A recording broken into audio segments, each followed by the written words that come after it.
फिर से स्वागत है आप सभी का English by JB sir channel पर।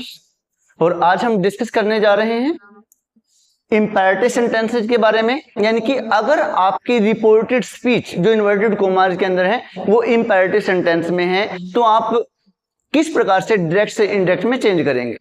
तो फर्स्टली हम डिस्कस करेंगे about imperative sentences. This sentences which are used for advice, order and request are called imperative sentences. यानी कि अगर किसी सेंटेंस में क्या दिया गया है, अगर किसी सेंटेंस में एडवाइस दिया गया है, ऑर्डर दिया गया है या रिक्वेस्ट किया गया है तो वो क्या होंगे, इंपैरेटिव सेंटेंस हो गए।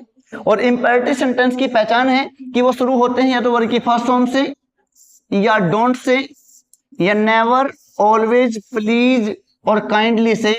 याद रखना है इंपैरेटिव सेंटेंस में कभी भी सब्जेक्ट नहीं होता है, वर्ब की फर्स्ट फॉर्म आएगी।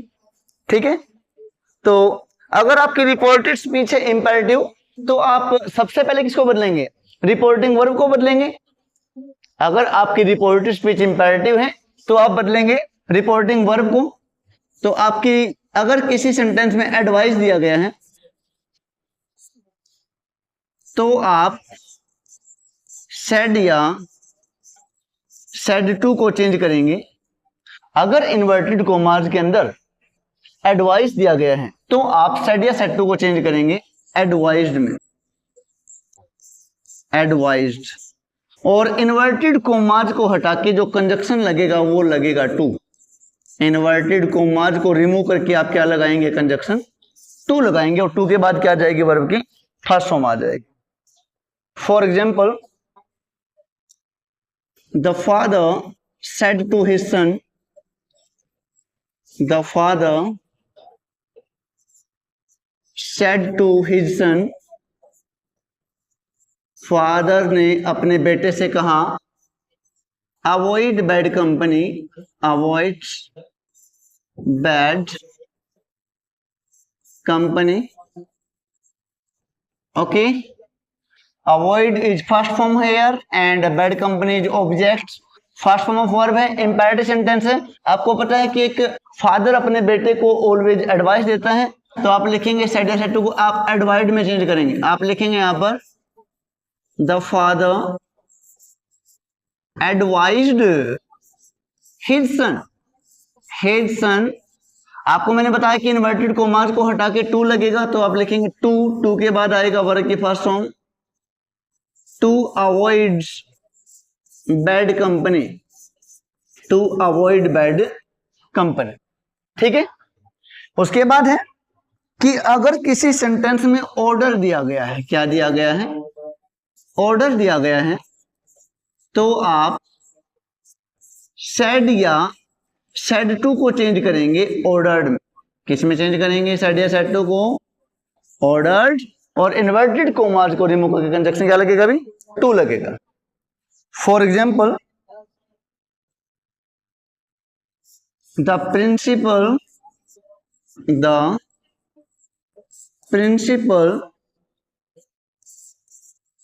said to the peon, principal ने पियोन से कहा रिंग द बेल, घंटी बजाओ, रिंग द बेल। ओके, आप देखेंगे यहाँ पे रिंग वर्ब की फर्स्ट फॉर्म है, दी बेल ऑब्जेक्ट है, इंपैरेटिव सेंटेंस है। सेड टू को बदलेंगे ऑर्डर में क्योंकि प्रिंसिपल जो है पीएन को ऑलवेज ऑर्डर देता है तो आप लिखेंगे यहाँ पर चेंज करेंगे किसमें, ऑर्डर्ड में। The principal ordered the peon, inverted commas को रिमूव करेंगे, कंजक्शन लगेगा टू, टू के बाद लगाएंगे वर्ब की first form, to ring the bell. ठीक है, ये भी हो सकता है the principal said to the peon bring me a glass of water. यानी कि जो भी कहा गया है आपको पता होना चाहिए कि एडवाइस दिया गया है या ऑर्डर दिया गया है। अब आप में से कुछ बच्चे कंफ्यूज हो रहे होंगे कि सर आप बोल रहे हो कि एडवाइस दिया गया तो सेड या सेड टू को एडवाइड में चेंज करेंगे, ऑर्डर दिया गया तो सेड या सेड टू को ऑर्डर में चेंज करेंगे। और कई बार हम कंफ्यूज हो जाते हैं कि सर ये एडवाइस है या ऑर्डर है, तो उसको हम कहते हैं, आपका कंफ्यूजन दूर कर देते हैं, उसको हम इंग्लिश में सिंपल एडवाइस बोलते हैं। क्या बोलते हैं, सिंपल एडवाइस। यानी कि अगर आप ना तो सेड या सेड टू को एडवाइड में चेंज करना चाहते हैं ना ऑर्डर्ड में चेंज करना चाहते हैं, तो सिंपल एडवाइस के लिए आप क्या करेंगे, आप सेड या सेड टू को चेंज करेंगे आस्ट में। किस में चेंज करेंगे, आस्ट।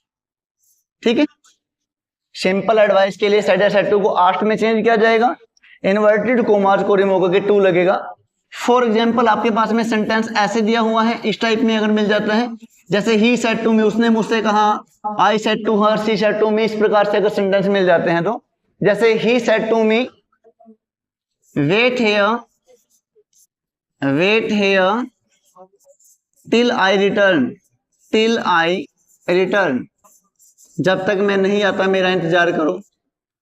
अब आपको पता, हम सिंपली बोल देते हैं कि जब तक मैं आता हूं इंतजार करो। अब कोई बच्चा यहाँ पे लिख सकता है कि ही एडवाइज्ड मी, कोई सोचेगा ऑर्डर दिया गया है, नहीं, इसको आप सिंपल एडवाइस मानेंगे क्योंकि यहाँ पर परफेक्टली बताया नहीं गया कि ऑर्डर है या एडवाइस है। तो आप इसमें सेड या सेड टू को चेंज करेंगे आस्ट में, क्या लिखेंगे यहाँ पर, ही आस्क्ड मी। और वैसे भी ऑप्शन दे मिलेंगे तो ऑप्शन में तो आपको चूज करना पड़ेगा कि आपको आस्क्ड लिखा मिलेगा सिंपल एडवाइस के लिए, तो आप लिखेंगे he asked me, inverted commas को रिमूव करके टू लगेगा, टू के बाद वर्ब की first form to wait here, nearness show करते हैं, इसको आप फारनेस शो करने वाले वर्ड में चेंज कर देंगे, वेट हेयर देयर टिल। आई कौन सा प्रोनाउन है, फर्स्ट है, फर्स्ट को बदलेंगे ही के अकॉर्डिंग, किसमें, ही में, सब्जेक्ट है यहाँ पे, वर्ब की फर्स्ट फॉर्म है रिटर्न को सेकंड फॉर्म में चेंज कर देंगे, रिटर्न में चेंज कर देंगे। याद रखना, ये वर्ब की फर्स्ट फॉर्म को यहाँ सेकंड फॉर्म में चेंज किया जाएगा। ओके,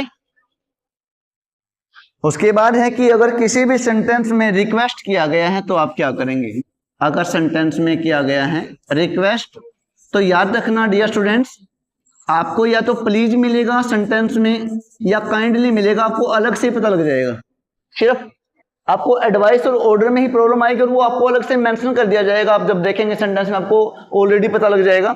ठीक है, तो रिक्वेस्ट किया जाएगा तो आपको सेंटेंस में मिलेगा प्लीज या काइंडली, तो आप क्या करेंगे, आप सेड या सेड टू को चेंज करेंगे रिक्वेस्टेड में, सेड या सेड टू को रिक्वेस्टेड में चेंज करेंगे, इन्वर्टेड कोमास को रिमूव करके टू लगेगा। For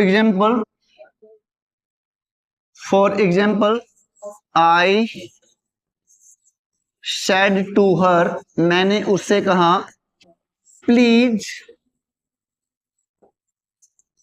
give me some money, मुझे कुछ पैसे दे दो। आप कहेंगे कि सर प्लीज आया हुआ है, रिक्वेस्ट किया गया है, तो आप सेड टू को रिक्वेस्टेड में चेंज करेंगे, आप लिखेंगे यहां पर he requested her, inverted commas को रिमूव करके टू लगेगा, टू के बाद वर्ब की फर्स्ट फॉर्म प्लीज को काइंडली कर जाएंगे। ठीक है, टू गिव मी कौन सा प्रोनाउन है, फर्स्ट है, फर्स्ट को आप बदलेंगे आई के अकॉर्डिंग। देखो यहां पर मी है, मी को आई के अकॉर्डिंग बदलेंगे तो दोबारा से क्या आ जाएगा, मी ही आ जाएगा, मी सम मनी। कुछ जो बच्चे हैं वो ऐसा करते हैं कि मी को चेंज करेंगे कि फर्स्ट पर्सन प्रोनाउन है, सब्जेक्ट के अकॉर्डिंग चेंज करना पड़ेगा। अब जब यहां पर आई है तो आई को भी तो बदलेंगे, तो आई माई मी, तो दोबारा से मी ही आ जाएगा, तो ये भी आपको ध्यान रखना है। ठीक है, रिक्वेस्ट किया गया है। उसके बाद है कि अगर किसी सेंटेंस में पार्डन वर्ब आ जाता है, क्या आ जाता है, पार्डन। पार्डन का मतलब है माफ करना, यानी कि माफी मांगने के लिए हम यूज करते हैं पार्डन। अगर पार्डन वर्ब ही आ जाता है, ध्यान रखना बहुत इंपॉर्टेंट है, पार्डन आ जाता है तो आप सेड या सेड टू को चेंज करेंगे, सेड या सेड टू को चेंज करेंगे रिस्पेक्टफुली बैग्ड में। किस में चेंज करेंगे, रिस्पेक्टफुली बैग्ड में चेंज करेंगे आप इसको। ओके, रिस्पेक्टफुली बैग्ड यानी कि गिड़गिड़ाने के लिए हम पार्डन का यूज करते हैं कि मुझे माफ कर दो। ठीक है, जैसे और इन्वर्टेड कोमास को उठा के टू लगेगा। For example the student said to the teacher, the student said to the teacher pardon me sir, pardon me sir, की श्रीमान जी अब की बार माफ कर दो। जैसे आप कई बार एग्जाम में चीटिंग कर रहे हैं, टीचर आपको खड़ा कर देता है, तो दोबारा से बैठने के लिए आप क्या बोलते हैं, पार्डन मी सर, इस बार माफ कर दो। ठीक है, तो आप रिस्पेक्टफुली क्या कर रहे हैं, बैक कर रहे हैं। तो पार्डन है तो आप साइड या साइड टू को बदलेंगे, रिस्पेक्टफुली बैक्ड में क्या लिखा जाएगा यहाँ पे, the student respectfully bagged the teacher, inverted commas को रिमूव कर दिया जाएगा, टू लगेगा, टू के बाद पार्डन वर्ग की फर्स्ट फॉर्म है पार्डन। मी कौन सा बनाउन है, फर्स्ट है, फर्स्ट को बदलेंगे अकॉर्डिंग टू स्टूडेंट। अब आपका स्टूडेंट जो है ये ही भी हो सकता है और सी भी हो सकता है। ठीक है, तो आप यहाँ पे टू पार्डन हिम या टू पार्डन हर लिख सकते हैं। सर का मतलब कि जो टीचर है वो जेंट्स है, तो बस इतना ही है। ठीक है, तो अगर पार्डन वर्ब आ जाए, ये आप देखेंगे डियर स्टूडेंट्स बहुत ही इंपॉर्टेंट सेंटेंस है। अगर किसी सेंटेंस में पार्डन वर्ब आ जाता है तो आप इस प्रकार से चेंज करें। उसके बाद देखिए कि अगर किसी सेंटेंस में मान लेते हैं डोंट आ जाता है, डोंट, तो आप नोट टू लगाएंगे, नोट पहले लगाएंगे, टू कंजक्शन बाद में लगेगा। अगर नेवर आ जाए तो नेवर में भी ऐसा ही करना है कि नेवर आप पहले लगाएंगे, टू बाद में लगाए। ठीक है, जैसे the teacher said to the students, the teacher said to the students, the teacher said to the students, don't make a noise, don't make a noise। Dear students, यहां पर आप देखेंगे कि टीचर ने बच्चों से कहा है। आपको पता है कि क्लास में टीचर बच्चों को बार बार में बोलता है कि शोर मत करो, शोर मत करो। जो बार बार में बोली जाए वो ना तो ऑर्डर होता है ना एडवाइस, उसको हम सिंपल एडवाइस की तरह ले लेते हैं। आप यहाँ पे सेड या सेड टू को एडवाइड में भी चेंज कर सकते हैं और आस्ट में भी चेंज कर सकते हैं। तो आप लिखेंगे यहां पर the teacher asked the student, don't है, डोंट को काट देंगे, नोट पहले आएगा और टू बाद में आएगा, not to make a noise, क्योंकि नोट के बाद टू के बाद क्या आता है, वर्ग के फर्स्ट फॉर्म आता है।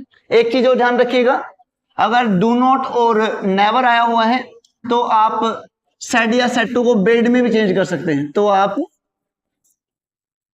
सेड या सेड टू को फॉर बेड में भी चेंज कर सकते हैं। किसमें, फॉर बेड, फॉर बेड्स।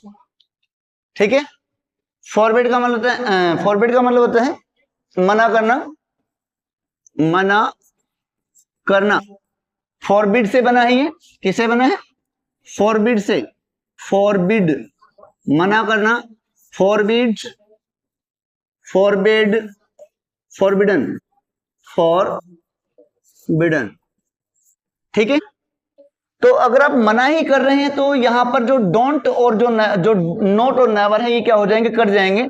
जैसे आपके पास में सेंटेंस यही है तो आप क्या लिखेंगे, आप इसको ऐसे भी चेंज कर सकते हैं, आपको पेपर में ऑप्शन मिल सकता है, द टीचर फॉरबिड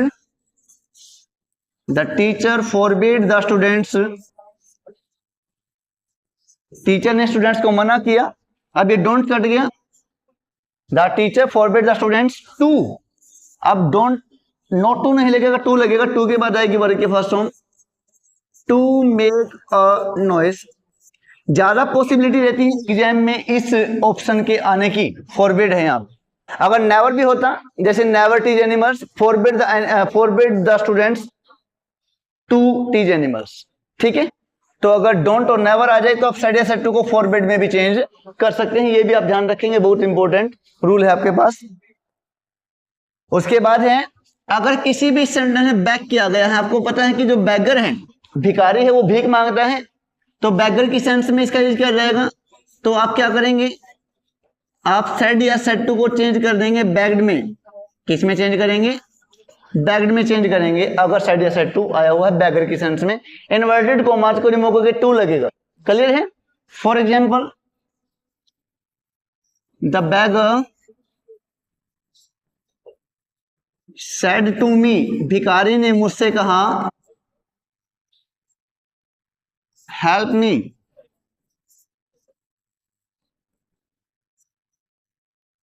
भिखारी ने मुझसे कहा हेल्प मी, या फिर गिव मी ए कॉइन, ये हो सकता है, या फिर प्लीज, या फिर गिव मी अ कॉइन, मुझे एक सिक्का दे दो। इस प्रकार से आपको एग्जांपल मिल सकता है। तो क्या करेंगे आप यहाँ पे, बैगर की सेंस में है तो आप बैग्ड में चेंज कर देंगे। आपको लग रहा होगा कि यहाँ पर आप रिक्वेस्टेड भी यूज कर सकते हैं, रिक्वेस्ट किया गया है, लेकिन बैगर है तो आपको बैग्ड का ऑप्शन ही मिलेगा।